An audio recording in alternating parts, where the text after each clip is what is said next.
রাজা রসিক রাজা গোপাল ভাঁড়।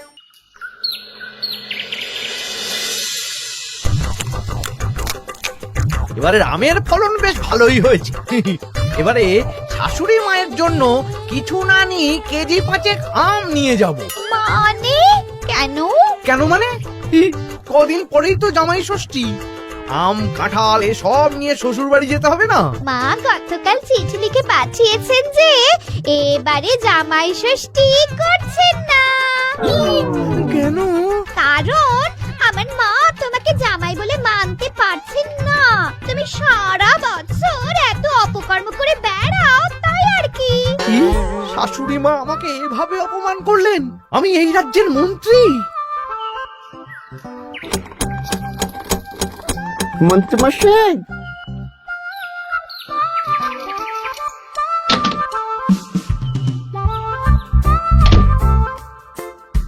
মন্ত্রীমশাই, কানাঘুষে খবর পেলাম গোপাল এবার ওর জামাইকে গলদা চিংড়ি ইলিশ মাছ দুটোই খাবে। বলিস কি রে? গোপালের বাড়িতে জামাই ষষ্ঠীতে হই হুল্লোড় হবে, খাওয়া দাওয়া হবে, আর আমি সেদিন বাড়িতে বসে আঙ্গুল কামড়াবো। ইস! তাহলে গোপালের হই হুল্লোড় ভেস্তে দিই। ঠিক বলেছিস। শোন, দুটো চিঠি লিখতে হবে, মানে ভালো কাউকে দিয়ে লেখাতে হবে। কি চিঠি? একটা চিঠি লেখা হবে গোপালের জামাইকে, আর আরেকটা চিঠি লেখা হবে গোপালকে। চিঠিতে কি লেখা থাকবে মন্ত্রী মশাই? গোপালকে যে চিঠিটা পাঠানো হবে সেটাতে লেখা থাকবে জামাই ঘুরতে যাবে বলে এবছর জামাই ষষ্ঠীতে তারা আসতে পারবে না। আর জামাইকে যেটা পাঠানো হবে সেটাতে লেখা থাকবে গোপাল এবার রাজবাড়ির কাছে খুব ব্যস্ত, তাই জামাই ষষ্ঠীতে কোনো আচার অনুষ্ঠান করতে পারবে না, তাই এবারে জামাই ষষ্ঠী হবে না, তাই তো? একদম তাই। তোরা এই চিঠি পাঠানোর ব্যবস্থা কর। অন্তত নিজের মনে শান্তি না থাকলেও গোপালের অশান্তি দেখলে একটু তো সুখ হবে।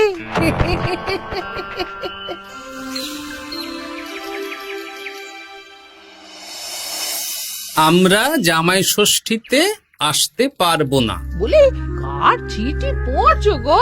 আমাদের জামাই লিখে পাঠিয়েছে গো, এবারে ওরা আসতে পারবে না। ওরা নাকি বাইরে কোথায় ঘুরতে যাচ্ছে। বলো কি? সারা বছর একটা দিন একটু জামাই আদর করার সুযোগ পাই, এবারে সেটা হবে না?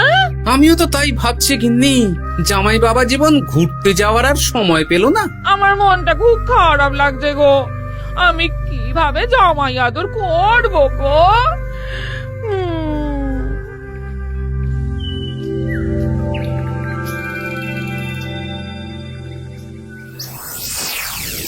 জামাই বাবার জীবন, এই বছর আমি রাজসভার কাজে খুব ব্যস্ত থাকবো, তাই এবারে জামাই ষষ্ঠী পালন করতে পারবো না। তোমাকে আর মিনুকে পরে একদিন খাইয়ে দেব। আমার আশীর্বাদ নিও, ভালো থেকো। ইতি তোমার বাবা শ্বশুর গোপাল। হ্যাঁ, এই তুমি কার চিঠি পড়ছো গো? তোমার বাবার চিঠি গো। কি লিখেছে গো চিঠিতে? এবারে জামাই ষষ্ঠী হবে না, আমার খাওয়াও হবে না। হ্যাঁ নয় হ্যাঁ, দূর ভাল লাগে না।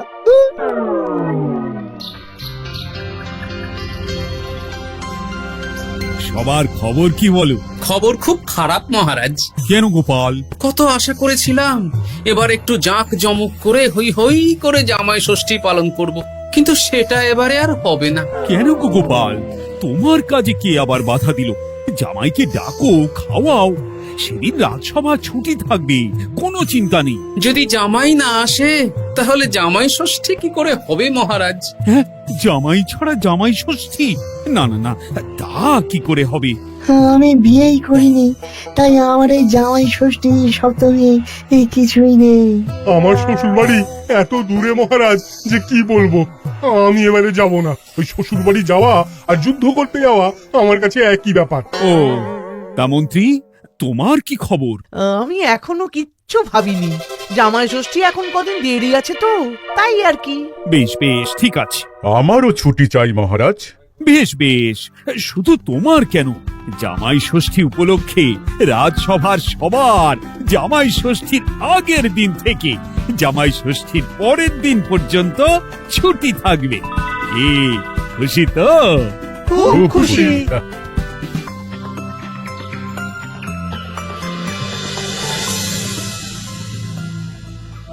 এ কি গো গিন্নি, আজ শুধু আলু সেদ্ধ আর ভাত? আমার মনটা ভালো নেই। তোমার ইচ্ছে হলে তুমি নিজে রান্না করে খাও গে যাও। তোমার আবার কি হলো? কি হলে তুমি জানো না বুঝি? আমাদের জামাই আসবে না।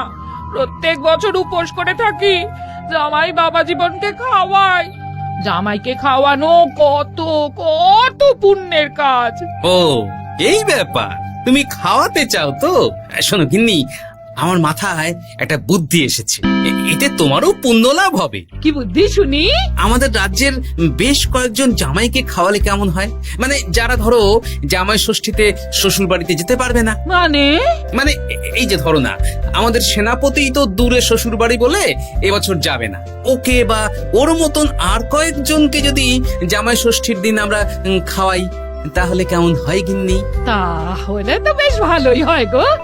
এই বছর আমাদের নিজেদের এক জামাইকে না খাওয়াই, অনেক জামাইকে একসাথে খাওয়াবো।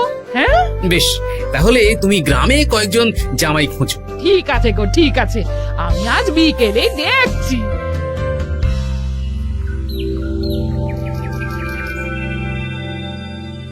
কি গোপাল, আজ তোমায় বেশ খুশি খুশি দেখাচ্ছে। গতকাল দুঃখ ছিল, কিন্তু আজ আনন্দ আছে মহারাজ। কেন গোপাল, আমাদেরকেও বলো, এত আনন্দ কিসের? ময়ূরের পেখম, পায়রার পালক, গোপালের মনে কিসের আনন্দ, কিসের পুলক? আমি ভেবেছি এই বছর জামাই ষষ্ঠীতে একটা না, অনেক কটা জামাইকে আমার বাড়িতে খাওয়াবো। এ কি গোপাল, আমরা যতদূর জানি তোমার তো একটাই মেয়ে আর একটাই জামাই, তাহলে অনেক কটা জামাইকে কি করে খাওয়াবে শুনি? এই তো যারা ধরুন কোনো কারণে শ্বশুর বাড়ি যেতে পারবে না, তাদেরকে নিমন্ত্রণ করে খাওয়াবো। আর আমার গিন্নি ভালো মন্দ রান্না করবে। হ্যাঁ সেনাপতি, তুমি তো এবছর শ্বশুর বাড়ি যেতে পারবে না, তাই এক কাজ করো, জামাই ষষ্ঠীর দিন দুপুরবেলা আমার বাড়িতে তোমার গিন্নিকে নিয়ে চলে এসো। দুপুরবেলা তোমাদের দুজনের নিমন্ত্রণ রইল। হ্যাঁ সত্যি? হ্যাঁ গো সেনাপতি, সত্যি। কি মজা! হ্যাঁ, আমার গিন্নিটারও মন খারাপ ছিল, আর কিছু বলবে না। বেটা গোপাল কিছু না কিছু একটা উপায় বের করে ফেলবে। আমার একটাও পরিকল্পনা সফল হয় না। দূর দূর। তা গোপাল, কতজনের আয়োজন করছো তুমি? এখনো হিসেব করিনি মহারাজ, সে যা হবে দেখা যাবে। আমার গিন্নি যেমন রান্না করতে ভালোবাসে, তেমন খাওয়াতেও ভালোবাসে। খাওয়াও খাওয়াও, প্রাণ ভরে খাওয়াও।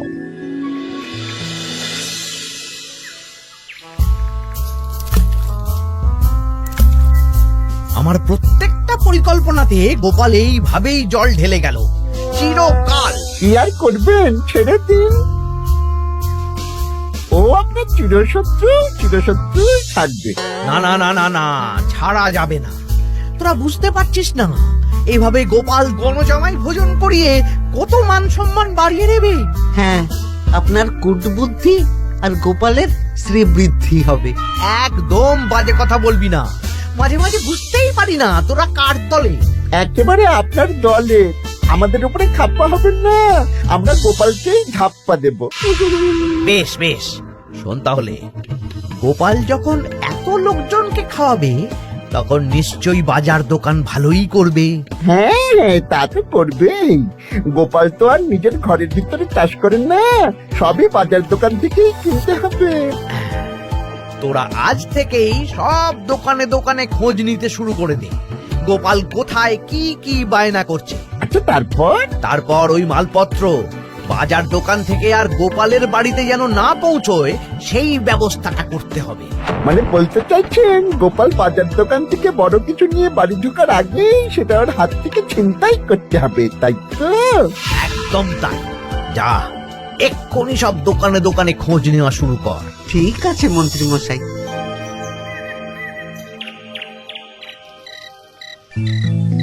কাকু, আমাকে 5টা ডিম দেবেন তো? দিচ্ছি, এই নগেন, একটু অপেক্ষা করতে হবে। আরে আমি একটা কথা জিজ্ঞাসা করতে এসেছি। কি কথা? বলছি, গোপাল কি বড় কিছুর বায়না করে গেছে বা ফর্দ দিয়ে গেছে? না না, গোপাল তো আজ আসেনি। কেন? না, এমনি। এ কি, বটা কাকা দাদুর খোঁজ খবর নিচ্ছে কেন? ব্যাপারটা দাদুকে জানাতে হবে। এই নে 5টা ডিম।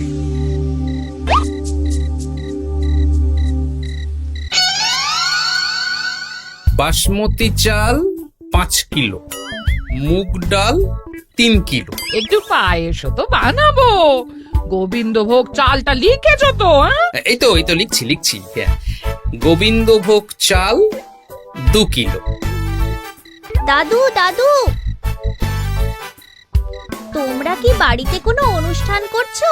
হ্যাঁ, তা তোকে কে বললো রে? পুটির বাবা মাও তো আসবে গো, জামাই ভোজনে।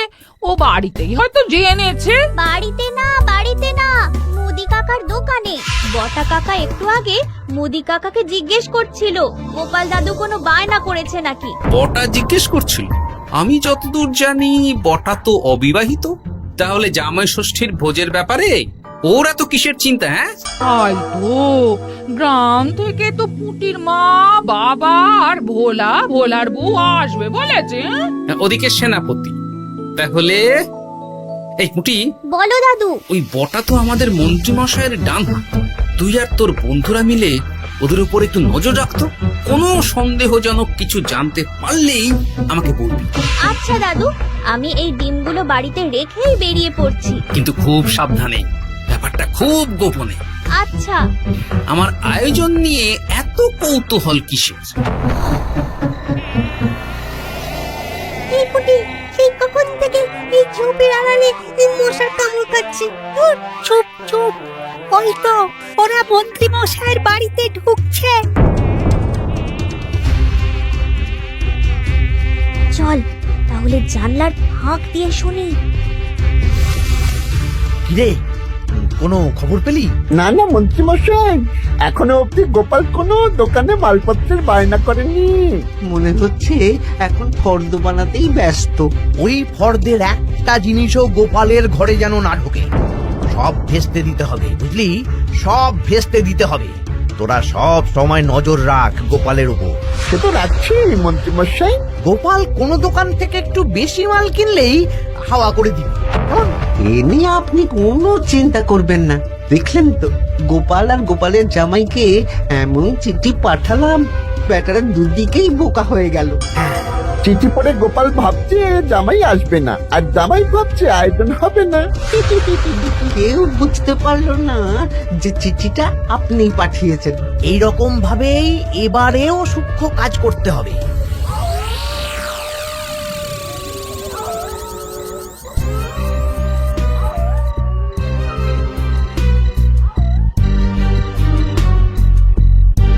দাদু, খবর পেয়েছি। কি খবর রে? খবর মানে একেবারে গরম খবর। আরে কি শুনলি সেটা বলবি তো।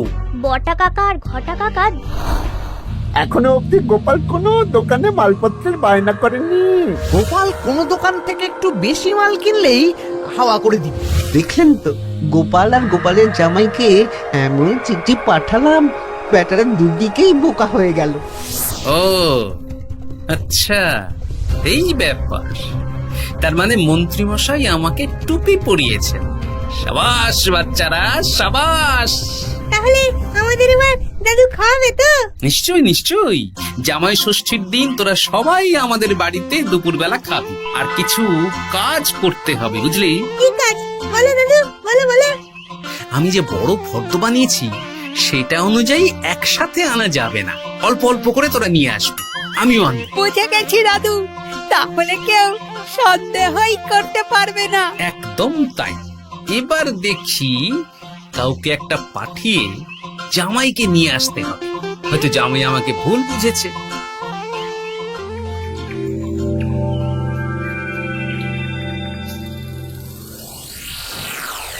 কাকু, আমাকে 500 গ্রাম গোবিন্দভোগ চাল দাও তো। আমাকে 100 গ্রাম হলুদ দেবে। আমাকে 50 জিরে। দিচ্ছি।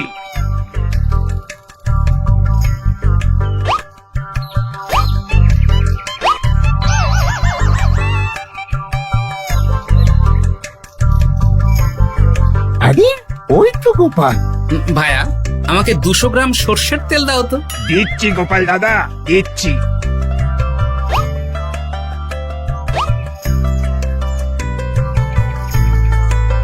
কি কিনলে গোপাল? তেল কিনলাম, সর্ষের তেল। এইটুকু? ওই আমাদের কর্তা গিন্নি দুজনের সংসার, এইটুকু তেলেই দুজনের চলে যাবে। তোর লাগবে? না না, আমি তেল নিয়ে কি করব? তাহলে জিজ্ঞেস করছিস কেন? এমনি।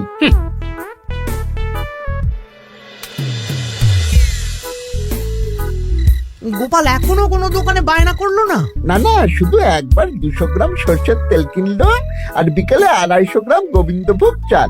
যাব বাবা, এই জামাই ষষ্ঠী তো চলে এলো, তাহলে কেনাকাটা কবে করবি? সেটাই তো বুঝতে পারছি না। আমি তো বাজারের দিকে নজর রাখছিলাম, দেখি গোপাল মাত্র 1 কেজি আলু আর 500 গ্রাম পেঁয়াজ নিয়ে বাড়ি চলে গেল। এই তো মহা মুশকিল হলো। আহা, তোরা 2-3 দিন পর একবার গোপালের বাড়িতে নজর দিস তো। ঠিক আছে।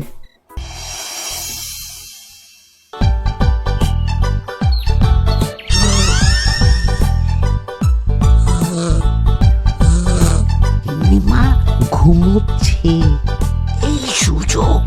চল পাঁচিল টপকে রান্নাঘরের পিছনে যাই। হ্যাঁ চল।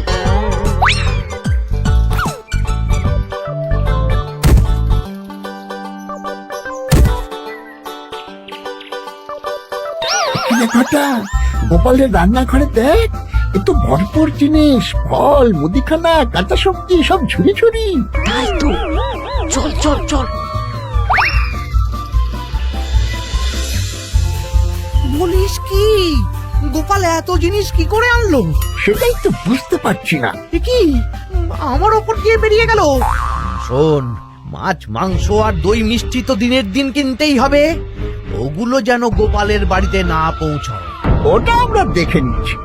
একদম বিড়ালের মতন ওত পেতে বসে থাকবো, সুযোগ পেলেই ছো মারবো। বিড়াল না, বাঘ হতে হবে।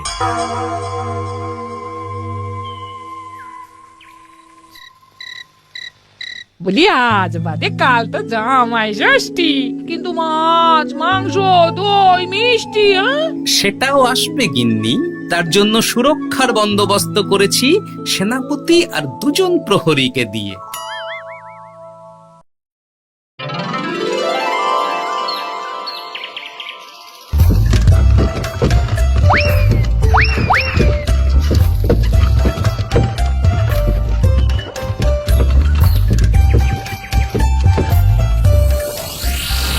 বেটা গোপালকে মাছ, মাংস, দই মিষ্টি নিয়ে এই রাস্তা দিয়েই ফিরতে হবে। বাড়ি পৌঁছাতে পারবে না, তার আগেই হবে আক্রমণ।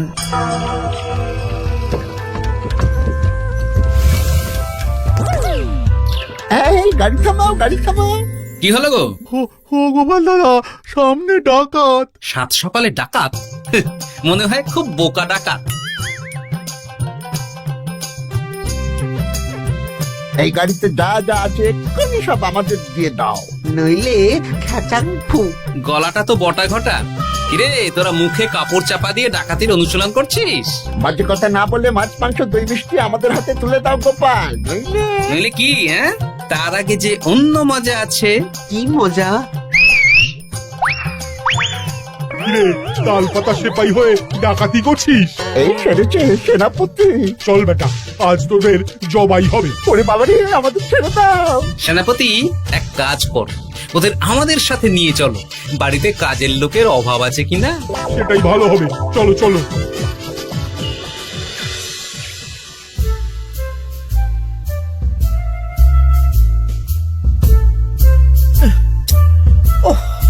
কি এত বেলা হয়ে গেল, এখনো বেটারা এলো না?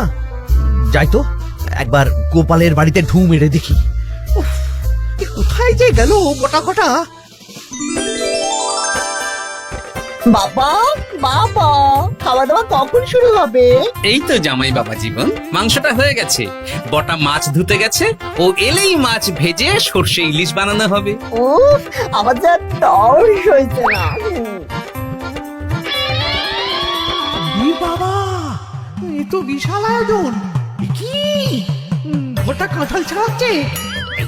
এই এই ঘটা, তুই এখানে কি করছিস? আরে মন্ত্রী মশাই যে, আসুন আসুন আসুন, দেখুন বিনে পয়সায় একটা আম কাঁঠাল ছাড়ানোর লোক রেখেছি। মানেটা কি? গোপাল দাদা, সব মাছ ধোয়া হয়ে গেছে, এবার আমি কি করব? এ কি, বটা মাছ ধুচ্ছে? হ্যাঁ, এবার সর্ষে বাটবে। আপনার সব পরিকল্পনা বানচাল হয়ে গেছে মন্ত্রী মশাই। এই সেরেছে। তার মানে গোপাল সব জেনে গেছে। পালিয়ে যাবেন কোথায়? হ্যাঁ, আমাকে ছেড়ে দাও। বটা ঘটা বলেছে যে আপনি নাকি শ্বশুর বাড়ি থেকে নিমন্ত্রণ পাননি, সেই দুঃখে এই কুকর্ম করতে চেয়েছিলেন। হ্যাঁ গোপাল, হ্যাঁ, এই দুঃখ কাকে বোঝাবো গোপাল? তাই আজ এই খুশির দিনে আপনিও আমার বাড়িতে জামাই ভোজ খাবেন। সত্যি? 100% সত্যি। আজ আর কোনো শত্রুতা না করে আসুন, ভালো করে হাত পা ধুয়ে ঘরে বসুন। সত্যি গোপাল, তোমার মনটা কি বড়। মন না, পেট। এই সেরেছে, মন্ত্রী মশাই আর গোপালের ভাব হয়ে গেল। তাহলে আমরা এবার থেকে কার হয়ে কাজ করব? আমাদের বাড়িতে সকালে বাসন মাজবি আর রাতে ওনার বাড়িতে। হ্যাঁ, জয় গোপাল বাবা শ্বশুরের জয়। শুভ জামাই ষষ্ঠী।